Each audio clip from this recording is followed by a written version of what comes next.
abnormally dim. And for reasons we don't completely understand, North America has had a very cool year. If you go to Europe, if you talk to the Swiss, if you talk to the Germans, nobody is in denial. And one of the reasons that they're not in denial is when you look at the Swiss Alps, they've deteriorated so quickly compared to what we've seen here in the US.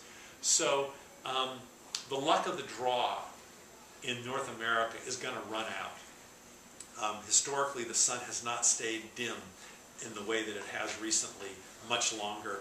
And when it brightens up again, that combined with CO2. So having said that, one still feels like one has to say something. And it's hard to know. So people who are in denial in a couple of different ways.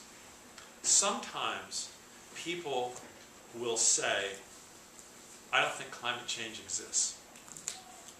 And you'll, particularly when you're dealing with people over 50, often very well-educated people, often people who have technical backgrounds, will say, I don't think climate change exists.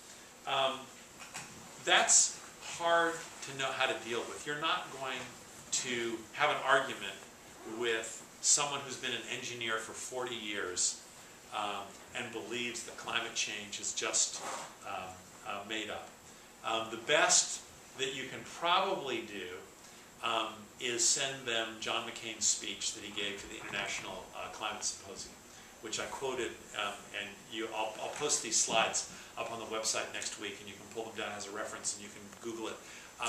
He's very articulate and very precise in terms of, and I think that's the best you can do. There's another group of people who go, I'm not sure about it. They go, I'm not sure about this climate thing. And often we're tempted to lump them together, and they're actually two different. And to the extent that you can study this, and you can say to someone, I've been studying it, and I think it's real. Often, just declaring that it's real is enough to get some people who are looking for someone else to do the hard work of studying it to go, oh, and that may be enough. Okay. But it's a hard issue emotionally sometimes to know how to deal with. Well, I wonder if that's telling us that we're at our end of time. Was there another question in the back? Well, thank you very much.